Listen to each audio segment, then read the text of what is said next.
Well, hi everyone, and welcome to the Buffett and Beyond weekly ETF video letter, and this is for Saturday, June 24th, 2023. And folks, the XLV, which is the Healthcare ETF, is the only spider ETF pointing up. Boy, oh boy. Okay, remember, if you want to live on this beach like Jimmy Buffett, you've got to learn how to invest even better than Warren Buffett. And this week, let us look at some of the ETFs because they are almost all pointing in the same direction. And this is the equal weight ETF of the S&P 500, and it's the RSP.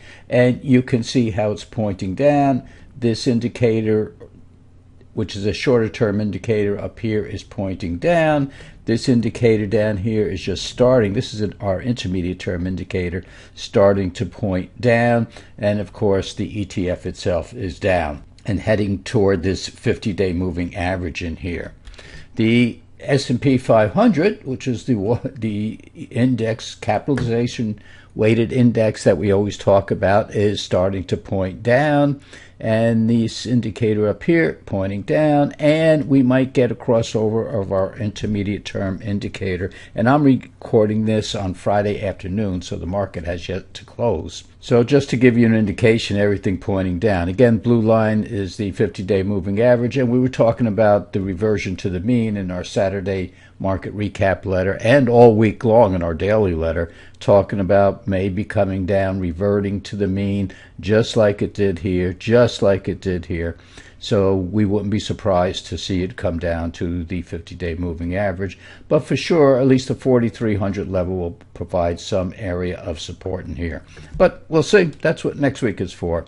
Now, let's go to, and I just picked this one chart out, the Industrial Select Sector SPDR ETF, and it is pointing down. And folks, you pick any of the other 11 or 12 ETFs out of the SPDR ETFs. That's the S&P 500, the S&P ETFs. They all look the same. So we're getting a little correction in here to be sure. Now let's look at the healthcare, because the healthcare is just about the only one that's pointing up. So we're looking at this in here, and it's having a nice little rally. Now, the thing that I want to show you is, well, before I do that, this indicator up here, the shorter term indicator, is pointing up. Intermediate indicator all the way down here pointing up. And of course, the ETF is going up past the 50-day moving average. So it stayed around there a couple of days, and it looks like it wants to go up. And it's doing rather nicely today, even though the market's down 130 points, or the Dow is 130 points as I'm recording this. And the XLV is only down 4/100ths of a point. So we do have something in here, but they tell us that the Healthcare Select ETF or all the other healthcare ETFs are defensive in nature. But I want to show you something. And let's look at the past 5 years.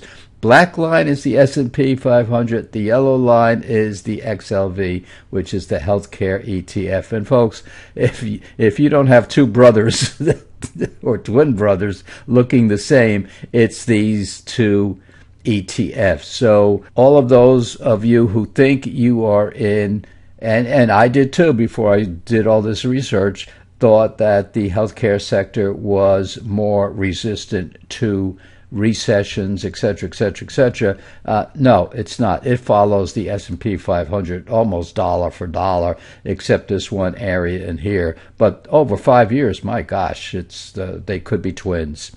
Now, let's look at 1 year, and we just picked 6 stocks off of our computer to see if the top 6 stocks, using the clean surplus methodology, would outperform the index itself. And by index, I'm talking about the healthcare ETF. Well, some did, some didn't. When you add the dividends in here, see, this chart does not show dividends. When you add the dividends and add these to stocks up here. One is Vertex and one is West Pharma. And folks, of course, most of us never heard of either one of those stocks, but boy, they're pretty good. So anyway, they're way above that. And so when you average them all out, they are averaging the XLV, and the XLV is pretty much mirroring the S&P 500 index. Now, I want to show you in here a little bit. Boy, oh boy, these stocks did not look very defensive. Again, black line is the XLV, which follows the S&P 500 pretty much. But boy, these stocks really were hurt in here for a while, and then all of a sudden they started coming back. So the whole theory, or the whole wives' tale, I don't even know if I can say wives' tale anymore, the men and women's tale are saying that, or the research is showing that, no, it is not a defensive ETF. Now let's go over 5 years, and we picked those 6 stocks out of just the computer program. We didn't even know what stocks they were. We just took the top 6 stocks with the highest ROE, clean surplus ROEs, and plotted them over the past 5 years. And this is what they've done. When you include dividends, then all the stocks outperform this black line, which is the XLV, or the Healthcare ETF. And you could see this West Pharmaceutical, and Vertex is this yellow line down here. So, boy, over 5 years, when you're talking about 275% for West Pharma, and you're talking about 125% for Vertex, and the XLV up about 50%, and gee, guess what? The S&P 500 up about 50-55% also. So yeah, if you pick the stocks with the higher performing return on equity, in other words, the stocks that are growing their earnings faster will outperform the stocks that are growing their earnings in a slower manner.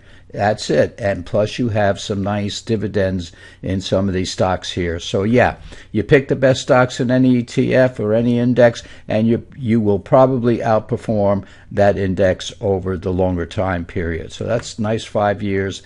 And yeah, they did very, very good. And guess what? Those 6 stocks have been at the top of that ETF for quite a long time now. So you're saying, okay, you back tested, but what about if you picked the top 5 back here? It would have been primarily the same stocks, folks. Now, what about Unitedhealth? Unitedhealth is not in the healthcare ETF. Do not know why, but the Unitedhealth Group took a big fall last week, and boy, it dropped in here. I mean, this was a big drop, and then it has slowly been coming back. We got a buy signal in here, and Unitedhealth is starting to move up. It's up 5 out of the past 6 days. So that's nice, especially after a fall like that. And what is it doing? It's going to fill this gap in here. So it's got another 5 points to go before it hits its 50-day moving average, and that will close the gap. And then we'll see what happens. But as I mentioned, we have this short-term buy signal up here, and now it looks like if this stock can close up today, and it's up $1.42 as I'm recording this, this black line may cross over the red line, which will give us an intermediate-term buy signal. So even though it was hit hard because it missed earnings, and it's coming back very, very quickly. It's a pretty good stock, and it's in our growth portfolio, and that's why I brought this stock out, is because in our trading portfolio, we don't do many trades in a bear market, but now we feel we're in a better market. We have some trades, and that pays for managers' fees. That also pays for some of the put options that some of you folks like, that you could sleep better at night. So it's doing very, very well considering the fall that it took last week, and we'll see what happens next week. But it's a pretty good stock. It's done well for us over the years in our growth portfolio. So, folks, we are having a tough end to a rather tough week with the markets closing down. As I mentioned, I'm recording this before the market closes, but it looks like we're having a down week, and everything has been overbought, and so this is not a surprise. So we're reverting to the mean on the S&P 500, and So go out this weekend. You have a good time. Be with your family. Be with your loved ones. Keep your mind off the market because guess what? It'll be here Monday, and so will we. So, folks, stay safe. Have a good weekend. We'll see you next time.